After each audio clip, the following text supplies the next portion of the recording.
गुरुजी। जी जी। सबसे पहले आपका प्रयागराज में स्वागत है। धन्यवाद धन्यवाद। गुरुजी, देखिए पहले तो एक मन की बात है कि हम आपको टीवी पे देखते थे, आज देख के बहुत ही अच्छा लग रहा है। और मतलब हम लोग सोचे थे आपसे मिलेंगे, ये सवाल पूछेंगे, लेकिन बहुत से सवाल भूल गए। एक आध सवाल जो पूछ रहे हैं गुरुजी, जैसे आप कहते हैं कि हमारे बराबर के जो बच्चे हैं उनको सत्संग से जुड़ा रहना चाहिए।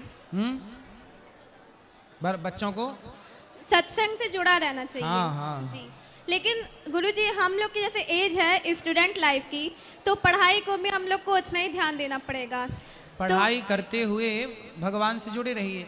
भगवान से जुड़ने का क्या है, हम ये भाव रख लें कि हम भगवान के हैं, मैं भगवान का हूँ, ये मान करके आप पढ़ो लिखो कामयाब बनो।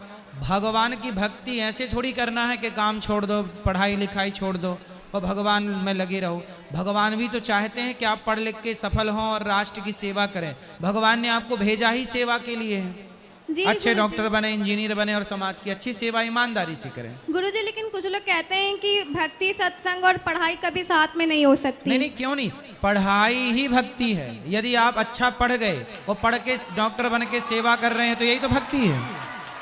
आप पढ़ लिख के डॉक्टर बन गए, पढ़ लिख के इंजीनियर बन गए, जज बन गए, एडवोकेट बन गए और आपने ईमानदारी से समाज की सेवा की, समाज को न्याय दिया, तो आप भक्ति ही तो कर रहे हैं।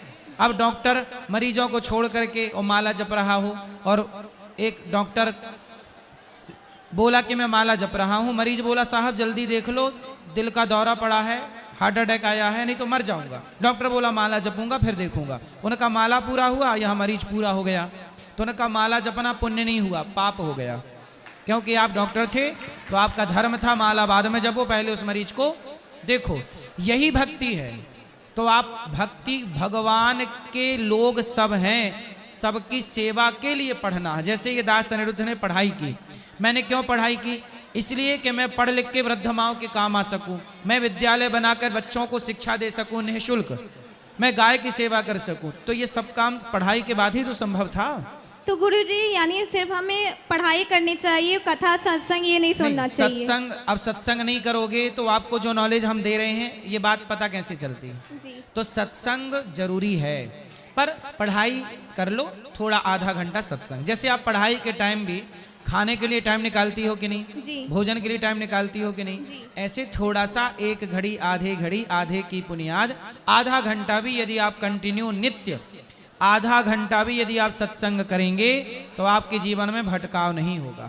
यही भक्ति है। जी गुरुजी। सत्संग करना न छोड़िए। जी। और गुरुजी एक छोटा सा प्रश्न ये था कि लक्ष्मी जी और महालक्ष्मी में अंतर क्या है? लक्ष्मी जी भगवान के चरण दबाती हैं। जी। ठीक है। और जब लक्ष्मी जी विशेष कार्य करती हैं, जब भक्तों का धन धान्य भरती हैं, भक्तों पर कृपा करती हैं, तो उस लक्ष्मी के उस रूप को ही महालक्ष्मी कह देते हैं। अष्ट लक्ष्मी होती हैं। तो लक्ष्मी एक ही है, अलग अलग काम करने से अलग अलग नामों से जानी जाती हैं।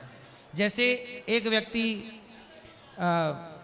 डॉक्टर है, वही व्यक्ति इंजीनियर है, वही व्यक्ति पहलवान है, तो जब वो अखाड़े में खड़ा होगा तो उसे पहलवान कहा जाएगा, क्लिनिक में खड़ा होगा तो डॉक्टर कहा जाएगा, उसी को जब केस लड़ने के लिए अदालत में खड़ा करोगे तो एडवोकेट कहा जाए। एक व्यक्ति है पर काम बहुत करता है तो अनेक नामों से जाना गया। ऐसे लक्ष्मी जी हैं, जब वो अन्न देने लगती हैं तो उन्हें अन्नपूर्णा कहने लगते हैं, जब वो विद्या देती हैं तो उन्हें सरस्वती कहने लग जाते हैं, जब वो धन धान्य देती हैं तो महालक्ष्मी कहने लग जाते हैं। जब घर में बेटी का अवतार होता है अर्थात जन्म होता है, लोग लक्ष्मी, मेरे घर तो लक्ष्मी आई, बहू आई मतलब लक्ष्मी आई, बेटी आई मतलब लक्ष्मी आई। तो वह एक ही शक्ति है। वह जब सीता के रूप में आती हैं तो सीता कहलाती हैं, वही लक्ष्मी जब राधा के रूप में आती हैं तो राधा कहलाती है।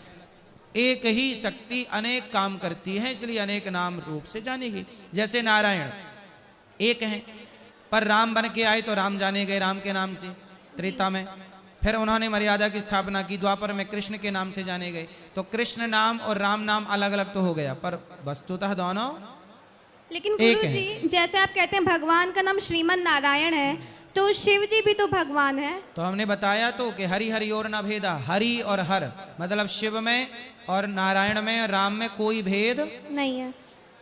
समझो ना बेटा। ऐसा है कि देखो, एक गाय के 4 थन होते हैं, और चारों छनों में एक ही दूध निकलता जी है ना? जी। 4 छन हैं पर दूध तो सब में एक है। एक ही है। उसी तरह राम कहो, कृष्ण कहो, शिव कहो, हरि कहो, नाम रूप अलग अलग हैं, चारों में है तो वह एक ही, अलग अलग थोड़ी हैं। जी भाई काम अलग अलग करना था तो सृष्टि को उत्पन्न करना था तो ब्रह्मा बनना पड़ा, पालन करना था तो विष्णु बनना पड़ा, संहार करना था तो शंकर बनना पड़ा। तो 3 काम हैं, इसलिए 3 भागों में डिवाइड हो गए, जी गुरुजी। तो है एक ही। जी गुरुजी, मेरी माँ का एक प्रश्न है कि उनका ये प्रश्न है कि बेटी की शादी के पहले दीक्षा लेना जरूरी है? दीक्षा के बाद कन्यादान करने की परंपरा है, और मतलब गुरुजी, दीक्षा ले लेना चाहिए समय से। अगर किसी मतलब अर्जेंट काम से अगर उस दिन ना आ पाए तो इसलिए गुरु मंत्र पहले से ले लो, उसी दिन के लिए क्यों बैठे रहना है कि जिस दिन बेटी की विदाई होगी उसी दिन लूंगी। जैसे गुरुजी आप बता रहे थे 2 दिन बाद आप दीक्षा देंगे, हाँ, तो फिर उस दिन तो मेरी माँ यहाँ पे मतलब इस शहर में नहीं रहेंगी। तो कल जहाँ हम रुके हुए हैं वहाँ आके मिल लीजिएगा, कल दे देंगे।